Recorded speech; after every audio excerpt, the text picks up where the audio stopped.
Welcome, everybody. Welcome to episode 21 of the It's legal. We legal, baby. That's right. Pour up a shot for yourself as you're listening to this, unless you're driving. Some of you, I know you listen to this while you drive. Don't be doing that stuff. While I'm talking to you, Aaron Tapia, you know what I'm talking about.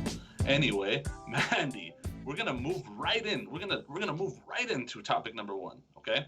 I see you got that Christmas tree in the background, right? So topic number. Oh, not bad. Topic number one is going to be about some teams getting some gifts in the offseason, right? So I'm going to go over a list of some teams, and we're going to compare that with the top quarterbacks available in the 2021 draft. And then you're going to tell me realistically, are these teams going to draft a QB or not, okay? I'm going to pull up the mock draft or who's going to be drafted in what order, where, and you're going to tell me, are they going to draft a QB or not? Team number one should be a pretty easy one. The New York Jets. Are they drafting a QB? Look, the Jets are such turmoil, okay? Who knows what they're going to do? I mean, Greg Williams goes, the defensive coordinator goes, cover zero, all-out blitz against the Raiders. Anyway, that team is such a turmoil, right? You did him a favor. Are they going to draft a quarterback? No, they should not draft a quarterback. No. Oh, okay. That is a spicy hot take. It is. Trevor Lawrence, I mean, look, to be honest, is he good? Yeah, he's good. He's very good.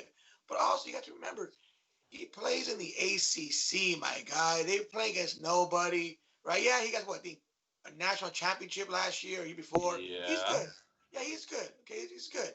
But the Jets, they need more than just another quarterback, right? They already have Sam Darnold, right? Is that his name? Yeah. Your boy from USC, right? USC, he's good, right? Joe Flacco did well in his absence. The Jets need more than just a quarterback. They need a whole revamped offensive line, okay? They have actually, they have a really good left tackle in Mekhi Becton, the rookie from this year's draft. Build offense, awesome. Get a left guard, get another right tackle, right? Build a line, okay? Get some free to sign. You know what? I'm gonna stop you because you're being ridiculous. The Jets are 100% drafting Trevor Lawrence without a doubt. This is one of those like Burrow's going to Cincinnati. Trevor Lawrence is going to the Jets this year. Cincinnati had no quarterback. Yes. Okay. Nobody. And what has Sam Darnold done since he got there? Oh, nothing but maybe lead the Jets to 4 wins, I think, at the most. There is no way they are not drafting a quarterback. They are 100% drafting Trevor Lawrence to be the face of that franchise. Like I said, they got Mekhi Becton on the left tackle. You can move some of the older guys on your team, get some draft picks, and build the interior of that line through the draft still. You know what? You're crazy. The Jets are taking Trevor Lawrence, 100% first-round pick. He's coming up. No, they might because they're idiots. They might. No, they 100% will. The Jets organization is an idiot. Coach, the guy Adam Gase, or everything, is a moron. I agree with that. They just I think they need to tear everything down and rebuild. They do. Well, they 100%. They've been rebuilding for the past 10 years. They need to go ahead and move on in search of this magnificent quarterback. They have Sam Darnold. He's whatever. He is what he is. They got to go ahead and build a good defense. They got to go ahead and get a career running back. They got to go ahead and get some guys in there who could playmate for him. Name one receiver. Okay, besides Jamison Crowder, Brashard Perriman, Denzel Mims. The other guy, Braxton Berrios. Come on, they got weapons. Of those guys in a 16-team league, how many are in your fantasy leagues? I'll say one, Crowder, and that's it. Yeah, that's probably true. It's probably true, but the reason being is they haven't been stable at quarterback, and Sam Darnold's not good. So I think definitely you got to take Trevor Lawrence, face of the franchise, once in a generation type quarterback guy. You know, it's like if Cincinnati passed on Burrow, you just wouldn't do that. I know Cincinnati's been rough, but he's going to be the savior there, and I think Trevor Lawrence will do that for them. I like Darnold, but that's why you trade him. Get a second-round pick for Darnold, and then there you go. There's your left guard. There's your right guard. There's your running back. That's what you got to do there. Next, Jacksonville. Does Jacksonville get a quarterback? QB or no QB? Yeah. See, Jacksonville, they do not have a quarterback. That's the point right there. Who they have? Glennon from North Carolina State? Gardner Minshew. Yeah, from Washington State? Right? No. They don't have a quarterback. So, yes, I see Jacksonville getting a quarterback. And I think they might, if it depends where they are in the draft, if they're number 2, 3, or 4. Yeah, it looks like they're number 2 right now. Yeah. I would say they go for Trevor Lawrence. They get Trevor Lawrence. If obviously the Jets don't get him, which they shouldn't. They get him. If not, you have who are top quarterbacks right now in college Justin football. Fields. You got Justin Fields out of Ohio State. That's who I can see them picking. Zach Wilson out of BYU. Trey Lance, North Dakota State. It's supposed to be like another Carson Wentz type of guy. Yeah, one game. Kyle Trask at Florida. Mac Jones, Alabama. Yeah. Those are the guys. I think Justin Fields is the next obvious choice. I really do. Yeah, but no, they're going to go ahead and stick with what they have, right? Secondary, probably, I'm thinking. Yeah, well, man, they need a whole new defense. The Cowboys' defense is horrific. Yeah, it's pretty bad. Horrific. 32 against the run. Pretty low against the pass. Yeah, they're rough. They're low against the. Well, I mean, they're better against the pass and the run because no one passes on them because they're always down and they're always running the ball. That's true. Facts. I mean, Baltimore just ran for 160 yards and a half against the Cowboys. So that'll probably tell you all you need to know. Cowboys are not going to draft the quarterback. Again, look, also you got to remember, too, they have a decent backup quarterback in Andy Dalton. Yeah, he's been pretty good. I mean, they had, 17 points against the Ravens, and they've also missed 2 field goals. They've driven the ball against the Ravens. Absolutely. They should have 23 points, and they convert those red zones into touchdowns. They should have, almost 31 points. Yeah, no, definitely. You throw Dak in there, that's a different game. Yeah. Different team. No, they're going to draft defense. Yeah, they should. They should do what Carolina did last year and just draft some defensive players. Like Carolina, I think, went all defense. Yeah. I'm going to skip over the Chargers because Justin Herbert's been phenomenal this year. Probably the rookie of the year, I think. So we'll skip over him. Whoa, what? I mean, it's between him and Justin Jefferson, but I really think it's going to be. I really think it's going to. We'll see. We will see. What? Yeah, we shall. It's not going to be close. You're crazy. I think Herbert's definitely leading right now. He's been phenomenal every game that he's played. Yeah, okay, but a lot of that you can't really blame on him. They've lost by like 3 points, 2 points, 1 point. Give me I like Herbert to win it. 1,000 yards receiving with 4 games left. Yeah, no, he's doing great. I can't take it away from him. But typically, if a quarterback's doing well, you give the award to the quarterback. Just like last year, Josh Jacobs had one of the best rookie seasons for a running back ever. You know why? He's a stupid Raider, and no one likes the Raiders. That's so. And Kyler Murray won. He shouldn't have won, but he won. So I'll go my last one here. Actually, we'll go 2 more here. Carolina. Does Carolina take a quarterback? So they got Teddy Bridgewater, and I think he's really that guy. He's the bridge for the next quarterback. Matt Rule's a new head coach. Does Matt Rule draft the guy he wants? Nah, Matt Rule, I think he likes Teddy Bridgewater. Teddy Bridgewater missed some games early in the year. The Panthers were in contention. They already have their running back McCaffrey. Who's hurt. He might come back this week. McCaffrey, Bridgewater. You said last year they drafted a bunch of defenders. I think they go, O-line, maybe another receiver, playmaker receiver. They have some good receivers in Samuels and Curtis Samuel. You got DJ Moore over there. Yeah, so they have some good players. I think they're going to focus on the trenches. They're going to go big on the O-line. They'll go ahead and solidify that for sure. I got to disagree. I think Matt Rule gets the guy he wants here, just because Teddy Bridgewater. First round. Yeah, I think in the first round. I mean, you have to. I mean, if it's not going to be, you're not going to start a guy in the 4th, 5th round. Typically, you don't get a lot of Russell Wilsons there. I think if Zach Wilson out of BYU is here with Christian McCaffrey and all those weapons you named, that offense can be super dynamic. I would love to see Zach Wilson go to the Panthers here. Would fit right in, and he'd make them better right away. I don't think he starts right away. I think he learns from Teddy Bridgewater, and I think Teddy Bridgewater would be a wonderful guy to learn from because he was really what Zach Wilson was in college, but he just had to adapt after the injury. So I like the Panthers to take a QB here. I'm gonna skip the Eagles because they're just I don't even want to talk about the Eagles. They're such a dumpster fire. We got Jalen Hurts going this year, so I would assume they're not going to take a quarterback, if not in the first round, but not high. The next team that I think is very, very, very interesting, the last team I'm going to talk about here, the Washington football team. Are they going to go with the QB? Well, Ron Rivera, I think he's definitely the quarterback. Alex Smith, on his last leg. Literally. Yeah. But, we'll see. I mean, if their guy is there in the first round, they might take him. If Zach Wilson's there, whoever, they like is there, they'll probably take him. But again, there's a lot of, you mentioned a lot of quarterbacks that just came off your mouth earlier in the show. Mm-hmm. I don't think any of those guys are first round except for Lawrence Fields. I think and Wilson is. I really think Wilson is. Yeah. Those three. The other ones you could probably get in the second, third, fourth round. That is true.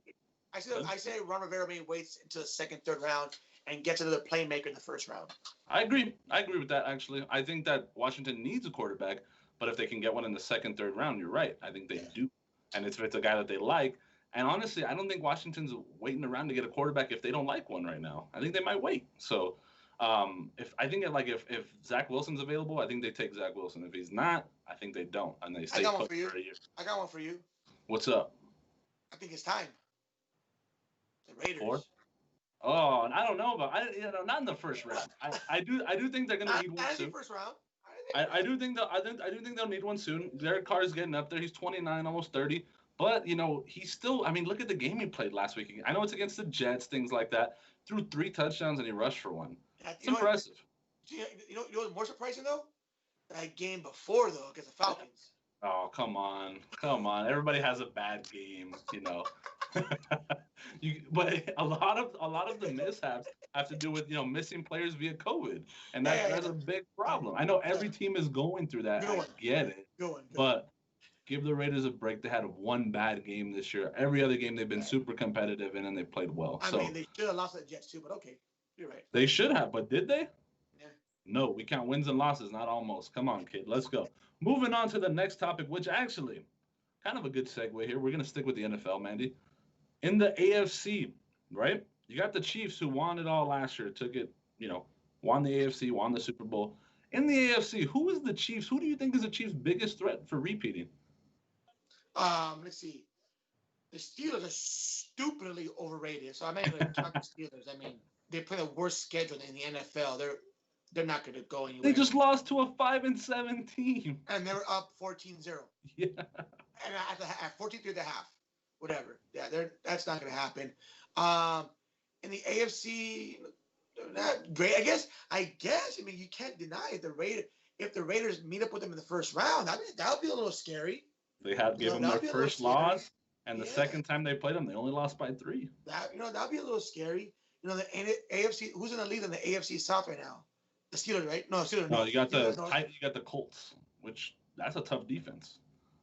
You know what? Maybe oh yeah, dude. I'm gonna give you mine. I'm gonna give you mine. Who I think actually. Mine. I'll say between the Bills and the Raiders. Yes. So I think 100% the Raiders are tough. They got to get there first. So that's why I'm not gonna count the Raiders in right away. But the Bills. Wow, Josh Allen on prime time. I know he's playing the Niners, but that's still a good defense. He lit them up. And I think we're going to see him, he's playing on Monday night again, playing the Steelers on Monday night. If Josh Allen has another great game on Monday night, I'm ready to say the Bills are the biggest threat to the Chiefs, repeating this coming year because they have played really good football. They have. And really, Josh Allen has been amazing lately. Now, if the Bills can get, which they probably won't, if they could get that game against the Chiefs in Buffalo, oh shit, I like that. But I mean, probably won't happen. But see, home field is not even a big advantage right now. But I would say because of the weather, the Bills are acclimated to all that out there in Buffalo. Kansas City too, though. It gets pretty bad over there. So it gets cold. Yeah, I guess same thing. Yeah. You get those snow games for sure. Patrick Mahomes was played in those, so I think for sure it's the Bills. The Raiders are sneaky though. I mean, really, really sneaky. And if I'm talking the whole league wide, who's the biggest threat to the Chiefs? The Rams. It's got to be the Rams. It has got to be the Rams. Oh, wow. Joking, but okay. No, they are. I mean, if you think about the style of play, they possess the football a lot.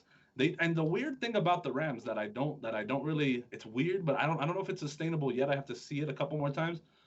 They milk the clock by passing the football. Yes. It's a strange thing to see. It's very West Coast offense where Goff is throwing the ball 4 games. But he's completing a very high number of those passes. Yeah, and that's why the Rams are one of the best they have the best defense I should say the best, but one of the best defenses in the NFL because the offense is always possessing the ball. Yeah. No, 100%. And the pace, the different paces the Rams play, they'll go fast, no huddle, and then they'll go ahead and use the entire play clock. And Jared Goff using his audibles all the time, and the play action, the run, the zone reads, 3 running backs. I think the Rams will do great against the Chiefs. I mean, the last time the Rams and Chiefs played, And the Rams did win 2 years ago, 50 Right. to 49. I think if the Rams defense can step up and that's the thing with the Chiefs right now. They're not stopping anybody, but they're also not being stopped by anybody, really. I think if you can stop the Chiefs a couple times and there's going to come a point where you have to rely on your defense to stop Patrick Mahomes. That's a tall task. If any defense can do it, I think it's the Rams. I think it's the Rams. I think. Don't make me regret this, Rams. Okay, don't make me regret this. But so, Mandy, that was our two topics. Fantasy football playoffs are coming up, and if you've been following my words, if you've been heeding my advice, you've been doing pretty good. I told you about Cam Akers last week. What did he do? 80 yards and a touchdown. 80 yards and a touchdown. I told you about Kiki Cutie to come in for Will Fuller. 22.1 points, I believe, fantasy-wise. So I know what I'm talking about here. I even called T. Higgins before the season started. He's been the best receivers for the Bengals. Not A.J. Green, not Tyler Boyd, but T. Higgins, the rookie out of Clemson. Anyway, I'm not going to toot my own horn anymore. But the way fantasy football playoffs works, this is how it works, okay? You got to pay attention to the teams who are still fighting for playoff berths, okay? Those are the players who are still going to get a lot of reps, who are still going to play their normal snaps. Be careful with the contenders, okay? And I'm telling you this, Tyreek Hill owners, Travis Kelce owners, Patrick Mahomes owners, if the bye is secured, Chiefs won't play those guys. And you're gonna have a tough time supplementing those guys in your lineup. So be aware of those things. I'll tell you this. Last year on my fantasy football championship team, I had Robbie Anderson for the Jets. The Jets it didn't matter what they did, but Robbie Anderson was a beast because he was still playing hard and the Jets were throwing him the football. He was fighting for that contract. Exactly. So you got to watch out for guys like that, and that's how you get wins in the playoffs. So keep an eye on guys like that. I'll drop some on the post. I'll let you know who I'm liking for those late season additions.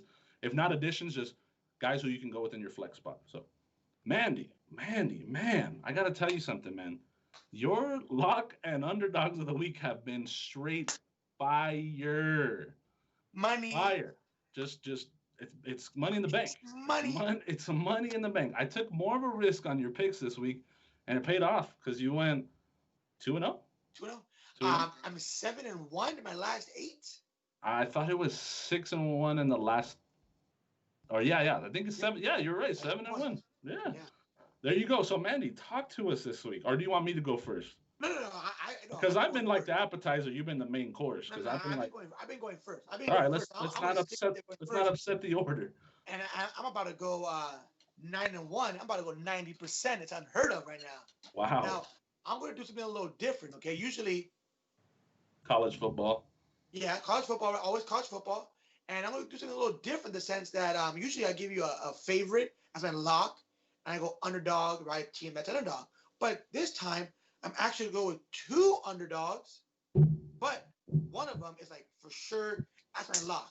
That's my lock. And that's going to be Friday night football. Friday night Pac-12 after dark football, baby. Okay? Be careful with those refs. Look, I'm going to go with, I think, one of the most overrated teams in the Pac-12, though they're undefeated. Colorado. Okay? Colorado. Oh, yeah, your hometown. Your home state. Yes. Shout out to Tyler Bay. Yeah. I'm going to Utah. I'm going to go Utah.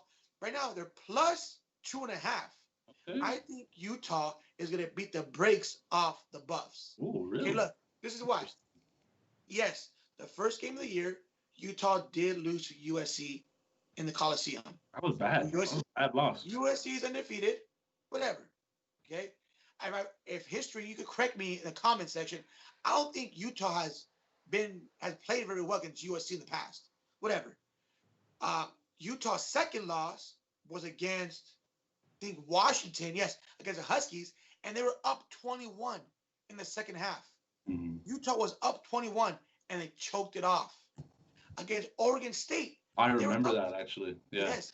Oregon State, they were up by 24 at one point. Oregon State's a good team. That's a good team. Yes. And they're up by 24, and Oregon State fought back to lose by 7. In the last drive, they lost it. Okay, whatever. I think Utah, they believe in their coach. They believe in that. They trust their teammates, whether they're all fiery team. They have nothing to really play for but themselves. I think Utah is going to go ahead and finish the year off with just a smashing of of Colorado, and I'll even go money line. Go money line, okay? Plus Go money. Money line against Colorado. Go Utah. Utah money line, baby. Now, oh man, you know what? I like it, and I'm not gonna say that it's not gonna happen because you've been on fire. I like Colorado's team this year. Though. They've been dynamic. They've been explosive, and they've done nothing but win. I mean, look, they beat UCLA the first game of the season. UCLA had been fired. They destroyed UCLA. Chip Kelly always starts off slow. Okay, even like last year, start off slow. Okay, whatever. They come there. They beat a really bad Arizona team by 7. They beat a couple of teams, whatever. True. It is what it is. Okay. That Arizona win wasn't decisive for me, but they did enough. So yeah. So my big underdog, the big dog here. I think this is the first time all year I have not gone with the ACC team. Okay? Oh, interesting. I'm gonna go with my Maction football, baby. I love me some Maction. I love some Maction, baby. Love some. And this is a Saturday game. I'm going with Northern Illinois. Northern Illinois, the Huskies. They call the Huskies. Huskies or Wolfpack? I think it might be Wolfpack. No, I think the Huskies. Didn't Jimmy G go there? I don't know. That's a good question. I think so. Go ahead. Continue with your. Northern Illinois is plus 6.5 right now against Eastern Michigan. Eastern Michigan is 1-4 or 1-5. Northern Illinois plus 6.5. Up plus 6.5. What? Because Northern Illinois, they're winless. They're 0-5. They move the ball. Yeah, they're 0-5. Move the ball. Wow. Yeah. Yeah. So, but this is why. Eastern Michigan beat Western Michigan last week, and Western Michigan was undefeated. But they were good. Yes, the Broncos. Yeah. But I bet Western Michigan money line, and they messed up my 5-team parlay. But Western Michigan had 6 turnovers, 4 fumbles, and 2 interceptions. They do that a lot, though. They turn the ball over a lot because they almost lost to Central Michigan, and because they a lot of turnovers. So Eastern Michigan, beat Western Michigan, but Western Michigan gifted them with 6 turnovers. I'm not saying Northern Illinois is going to go ahead and beat Eastern Michigan, but if you buy the half point and make it a plus 7, like you said, Northern Illinois moves the ball. They move the ball a lot. There we go, man. Northern Illinois plus 6.5, buy the half point, plus 7. There it is, baby. Northern Illinois plus 6, plus 7, 6.5, plus 7, and then we got Utah money line, baby. I like the Northern Illinois, and just because I thought Toledo was the best team in that division in the MAC. It's proven to be Buffalo, like they're just unstoppable in the MAC. But I thought Toledo was the best team, and they hung with Toledo almost the whole game before they lost. But still, I like the pick. I really like the pick. I'll give you my lock here. My lock of the week is actually not a team. I'm going to go with the overs in the game in the Falcons versus Chargers. Yes, the Chargers got shut out last week. 45-0, right? They're going to come out ready to play. They're going to come out ready to score. They're going to make it a point early to score early and often. Atlanta's defense has been good, not great. I do think Atlanta wins the game, but I think there's a ton of passing yards in this game. I think there's a ton of scoring in this game. The over is only at 49.5. So we need 8 touchdowns in this game, or 7 touchdowns and a field goal. I think it's doable. I really think it's doable with Herbert and Matt Ryan, the way they're throwing the football, the way these offenses are moving the ball. You can't say the way the offense is moving the ball when the Chargers scored 0 points last week. They still moved the ball. They just got desperate, at the end and couldn't capitalize in the red zone because it would have equated to some field goals, some more points, things like that. But I do think that both teams moved the ball well because the defenses are playing mediocre on both sides, and I think these quarterbacks can take advantage of it. So hammer that over 49.5. And then my underdog, really like this underdog this week, and let me tell you, I got the Vikings here. The Vikings have been playing great. Okay, they have been playing really, really, really great lately. They're playing the Bucs. Yes, they're playing the Bucs off of a bye. I don't care. I don't buy the hype. Vikings are competing for a playoff spot. Okay. They went to overtime, yes, with Jacksonville last week, but they won. And they've been winning. I believe they've won 4 of the last 5. So give me these Vikings with the plus 6.5 points. I'll buy the half point. I'll buy the half point to make it 7 to keep it close. And you know what? It wouldn't surprise me if they won. If you want to sprinkle the money line in, by all means, do what you got to do. But I do like the Vikings in this game to cover that spread at least. But I'd like to see them win, and I think they can, especially with those guys you're talking about, Justin Jefferson, Adam Thielen, Dalvin Cook, and that defense is actually playing some football now. Eric Kendricks, make no mistake, the UCLA alum is 100% an All-Pro player this year. First team, no doubt in my mind. He's been phenomenal. So lock those guys, lock those in, get those underdogs ready, because it's gonna happen again. Mandy's gonna go 90%. I'm somewhere around 50. That's still pretty good. That's still pretty good. All right. That's still pretty good because I'm hammering these locks, and I'm not just telling you to hammer them. I'm posting it. I'm telling you. I put $85 on the Colts last week money line. Did it cover? Hell yeah, it did. So make sure you're putting some money on those wagers if you need help with that. My DMs are open for you. Okay. So what was that? Okay, you got it. The voice of God is letting me know it is time for rapid fire sports trivia with Mandy Chooch and the wonderful, the lovely producer Mo this week is going to be joining us. But with on Monday is going to be joining us. So, with that being said, Mr. Mandy, your rapid fire questions. Here we go. All right. We talked a lot about we talked a lot about how you like college basketball. All right. And when you like college basketball, you watch a lot of different programs, right? Random programs. And you get to know their mascots. So, Mandy, I'm going to give you these random schools, and you're going to try to tell me what their mascot is, okay? Number one. That's not fair. A team that I actually like to watch because they're pretty good. They haven't won a game, but they're good. They've been playing good teams. Detroit Mercy. The Titans. That's correct. They got the first one here. One that I actually know a guy that used to row for this program. Yeah, row. Valpasario. Valpo. Vandals. No, well, I shouldn't have told you that yet, but we're gonna go over it at the end. Next, I believe they play in the MAC. Kent State. You can picture it in your head. You can see it. You just don't know what they're called. Golden Flashes. All right. Wofford. Oh, it's the dog. The Terriers. Rice. Owls. All righty. So, Mandy, on rapid fire this week, you went 4 for 5. That's pretty good. That's pretty good. We got Detroit Mercy, Titans, Valpasario. Are they Crusaders? You're very close. Very close. Kent State Golden Flashes, correct. Wofford Terriers, yep. Hey, that would surprise you, right? That was a very cool mascot. That's why I knew that one, but yeah, that's tell me you didn't think I was gonna get that one, did you? I did not. A lot of these I didn't think you were gonna get. And then Rice, the Owls, that was great. That was awesome. Big ups to Mandy going 4 for 5. What you got for me this week? Let's go. What you got? So this could be a true rapid fire. All right. You got 5 seconds. Let me get the synapses firing. All right, let's go. So how it's gonna go is I'm not gonna go 5, 4. No, I'm not, because that's just gets in your head, right? I'm gonna say ready. After I finish the question, I'm gonna count ahead. 5. All right, and I'll say stop. Okay. All right, here we go. So, picture geography. Okay. West coast of the United States. All right. Okay? There's 3 states that touch the Pacific Ocean, correct? Yes. Oh, well, on the continental United States, not Alaska. That don't count. Sure. Yeah. Okay. Give me the 5 NBA franchises on the West Coast. Okay. Ready? Go.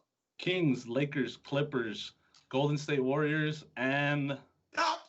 Oh! 4 for 5. Dang. 4 for 5. So you got Warriors, Clippers, Lakers. What's the last one here? Trailblazers. Portland. Yep. Yeah. Not bad. Hey, we're tied. Yeah, we're tied. But my question was a little harder than yours, but okay. Yeah, that's true. I only have 5 seconds though, so. That's true. So, Mr. Mo, the producer, right now, honestly, you're slated as the underdog in this 100-meter dash. So, let me see let us know if you're a lock here in the rapid fire Mauricio Cobian Mo, the producer edition. Question number one. In the 1998 comedy Rush Hour, one of our favorite movies, who played Chris Carter, Agent Carter's cousin in the movie? Don Cheadle. Don Cheadle. That's correct. Oh, That is that's correct. right. They went to Soul Food Chinese, right? Yeah, they were playing poker and stuff. You said 1998? Oh, that's 1998. Yeah. That was 2001, no? I looked it up. I Rush looked it Hour up 2? before we did this. No, I was. Oh, was it 2? I thought it was 2. 1. Okay, so in 2. All right, he still got it. Give you a gold star. All right. So you consider yourself a Van Halen fan, correct, Mo? Yes. Where was Van Halen born? Oh, he was born in the Netherlands. That's correct. In Wow. Amsterdam. Yep, the Netherlands. So he's got it. That is 2 for 2. Mo, the most prolific performer at WrestleMania is The Undertaker. He had a streak of 21 and 0, and then 21 and 1, and I believe now he's 25 and 2. Who did Undertaker fight the most at WrestleMania? The most? He had 3 matches with this guy, and who was it? Oh man, I have to go with Triple H. Triple H, Hunter Hearst Helmsley. That is correct. That is correct. He's 3 for 3. I was thinking Kane. Yeah, I was gonna say Kane. I think he only fought him once or twice. Shot Shawn Michaels twice. Triple H. All right. Next one. Mo, the highest grossing video game of all time for several years was Grand Theft Auto 5. That has been overtaken. What game overtook it as the highest grossing video game of all time? Fortnite. He says Fortnite.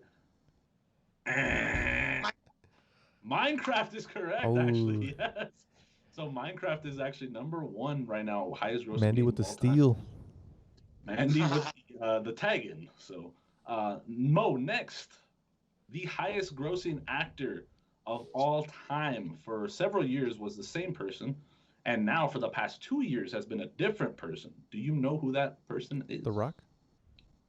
The Rock is correct. Dwayne The Rock Johnson is the highest grossing actor. We all went 4 for 5. We all went 4 for 5. We all went 4 for 5. Look at that, folks. A great edition of Rapid Fire, as always, for show 21. I would say that's pretty impressive. All 3 of us is pretty impressive. Pretty good. Pretty good. You know what's be more impressive though? Talk to me. When Mo sees the back of my ass and I run by it on the 100-meter dash. That's what I'm saying. Oh my. Hey, it's real. Continue. Hey, it's real. Oh, that's where I was headed. I was gonna ask you, what's your takeaway for the week, Mandy? I mean, it sounds like you know what it is. Yeah, Mo actually reached out to me and he said, "What the hell? I thought we were gonna race." Like, oh, we are gonna race, okay? But I'm a promoter. We gotta promote this first, right? We just can't go out there and just go race with no one knowing. We gotta promote the hell out of this thing. So, we put the poll up. Obviously, I'm 2-0 in polls. Obviously, I'm better looking than Steve Barone. And I'm apparently faster than Mo. So, I mean, hey, we got the poll up. Tomorrow, we're gonna set the line. And come Monday, baby, we're racing. And yes, you know what? I didn't know that Mo ran marathons. So did my butthole quiver a little bit? Yeah, it did. I got a little scared. But guess what? When I go to race, I'm thinking of that Mo that I know of in terms of this unathletic, right? Ooh. Just not coordinated guy. Kill him. I'm going to take that with me. Okay. And that's what I'm going to use to race. Because I think of Mo as being athletic and a runner. I'm going to be scared. Okay. And I'm not scared. All right.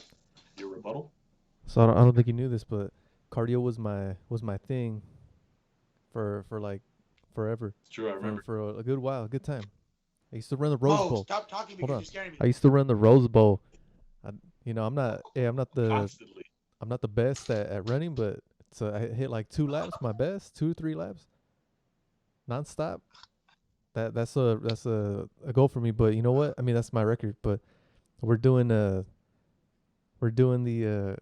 a dash, 100 meter dash, yard or meter, whatever. It doesn't matter. No, meters. 100 yards or meters. I'm still gonna whoop your ass. And hey, it's nice. It's nice that you have the Christmas tree behind you, because that's what I'm gonna bring for you for Christmas. a nice little ass whooping. Oh! You heard it here, folks. You heard it here. You heard it here on the Next Man Up Sportscast. We got rivalries brewing here. Which side are you on? Mo? Mandy? I'll tell you what. Shout out to Mo's brother, Jose. He voted for Mandy on that poll. So you got some believers in Mandy. You got some believers in Mo. Mandy's polling at about 65% right now. So a majority of you feel like Mandy's going to win. If you really feel like it. I'm going to put some lines up. You can hold on. I'm not done yet. I'm not done yet. I'm not done yet. This program, you guys, I mean, right now you guys can't see my video, but under this jacket, you see that? That's my LA Marathon. That's my LA Marathon shirt right here. Let's go. I'm scared. I'm ready. He's ready. Hey, I told you guys. I told you guys earlier today. This poll doesn't say who's gonna win. It's not a prediction. Right. It's not a prediction. It is not a prediction. He's not wrong. You know what's under my shirt? Tell him. 33 years, baby. 33 years of guts. 33 years, baby. I'm still gonna whoop that ass. You heard it here, folks. Bold words from both competitors. We're gonna get this filmed. We are gonna get this filmed for your enjoyment. Really, I just hope both guys pull hamstrings. I mean, that's really my goal here. So I got we're gonna get some numbers up for you. Right now, the fans love Mandy. They love Mandy to win this race. So you know what? We're gonna start the line at -200 for Mandy. I'm not gonna take crazy bets either. Don't come at me like I would have bet $100 on Mandy. Stop it. $10 probably the most. So $20 max. Yeah, that's the max. But we got -100, -200 on Mandy. Mo is the underdog right now. I gotta tell you, he'd be my underdog of the week. He would be my underdog of the week. We'll get him at plus 120. All right. Mandy, you're my brother and I love you. But who'd you vote for? I voted for Mo. Oh, I didn't even get to see these results, but I'll take it. I voted for Mo partially because I wanted the line to look better for you, Mo. But on the other hand, I got you. I feel you on this, man. I feel you on this, Mandy. You got some good bursts. I seen you, but also I've seen you run to first base, and sometimes I don't know, man. I don't know. So we'll find out. All right. Make sure you stay tuned. Make sure you subscribe to the YouTube channel because that's where this is going. Make sure you follow put on our post notifications on IG, and stay tuned for episode 21 and the results of the Mandy the teacher versus Mo the producer 100-meter dash of a lifetime. 100-meter dash of a lifetime. Make sure you tune in to watch these guys race it out. And that was our show today. Thank you for tuning in. Please continue to tune in and let your friends know who we are because we are the Next Man Up Sportscast, and we'll catch you next week.